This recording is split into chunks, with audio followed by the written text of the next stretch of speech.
Welcome! Today, we're going to dive deep, and I mean microscopic deep, into our own skin. We're going to unpack one of the most maddening feelings out there, the itch. We'll follow the story of why skin can get so irritated with eczema, and we'll even meet some compounds that have been studied for their potential to lend a hand. Haven't we all been there? That one itch that just will not quit, no matter what you try. It seriously feels like your skin is just doing its own thing, completely ignoring you. So, what is actually going on down at the cellular level when that itch signal gets so loud? All right, to really get this story, we have to meet the main characters. Or, in this case, maybe we should call them the main instigators. These are the tiny, microscopic molecules that are sending out the signals that cause all that discomfort. To make sense of this, we first have to talk about how your body's cells communicate. They use these molecules called interleukins, or just ILs for short. The easiest way to think of them is like tiny text messages zipping between your immune cells to coordinate everything. Like, hey, we've got an invader here, or, okay, time to start the repairs. So let's meet our first troublemaker, IL-31. We're going to give this one a nickname, the itch messenger. Why? Because its main job is literally to carry that itch signal from your skin's nerve endings straight up the elevator to your brain. When you get that overwhelming urge to scratch, this little guy is often the one pulling all the strings. So how exactly does it make so much mischief? It's a simple three-step plan. First, your immune cells release it. Second, it hits the big red alarm button on your nerve endings. And third, and this is the real kicker, it can actually weaken your skin's own defenses, which lets even more irritants get in. It's a classic vicious cycle. And you know, IL-31 isn't working alone. Nope, meet its partner in crime, IL-4. We're calling this one the Allergy Activator. This messenger is a huge player in your body's allergic responses. It basically gets the whole system fired up, ready for what it thinks is a major threat. So what's its game plan? Well, first, IL-4 cranks up the production of something called IgE. That's the antibody that puts your body on high alert for allergies. Then it calls for backup, bringing even more inflammatory cells to the scene. And to top it all off, it helps break down your skin's brick wall, that protective barrier, leaving your skin even more vulnerable.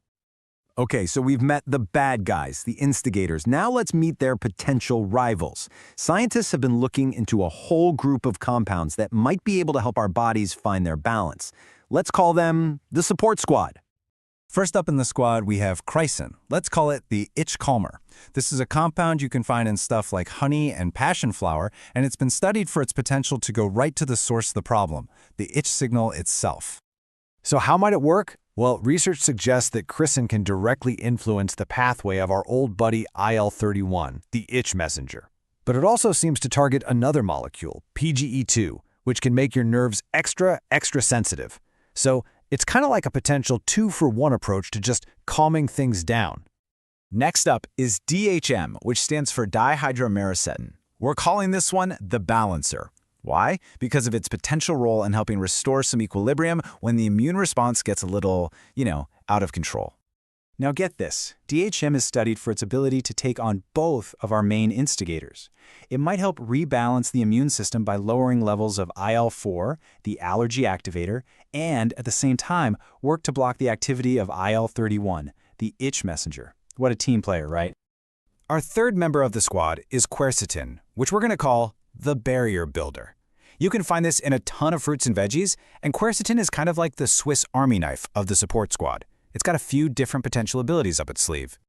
Seriously, Quercetin seems to be a real multitasker with a 4-way support system.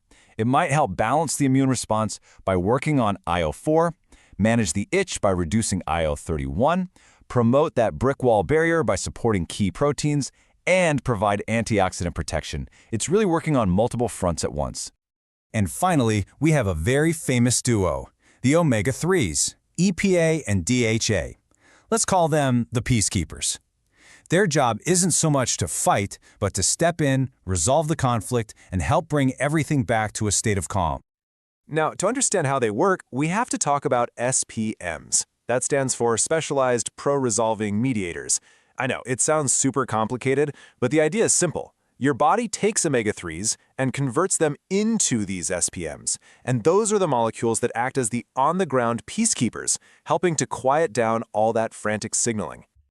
What's really cool is that EPA and DHA kind of split the workload. Your body turns EPA into a peacekeeper called RV3, and that may help regulate that whole allergic profile involving IL-4.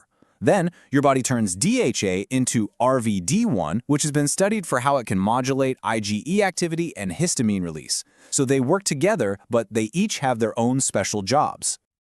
Okay, we have gone through some really fascinating science here, but before we wrap this up, we have to pause for a very, very important reminder.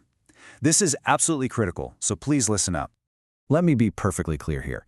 Even though the research is really promising, everything we've talked about today is just for educational purposes. As you see on the screen, none of these supplements, not Chrysin, DHM, Quercetin, or omega-3s, is an FDA-approved treatment for eczema or any other medical condition. And what that means is before you even think about adding a new supplement to your routine, you absolutely must talk to your doctor or another qualified healthcare professional. They're the only ones who can help you understand the potential benefits and risks based on your own unique health situation. And that brings us to the end. Learning about the instigators and the support squad inside our own bodies is pretty powerful stuff. It's a great reminder that there's this incredibly complex story unfolding inside of us all the time. So maybe a good question to leave with is this: what if really understanding that story is the very first step toward figuring out how to support our health just a little bit better? Thanks so much for tuning in.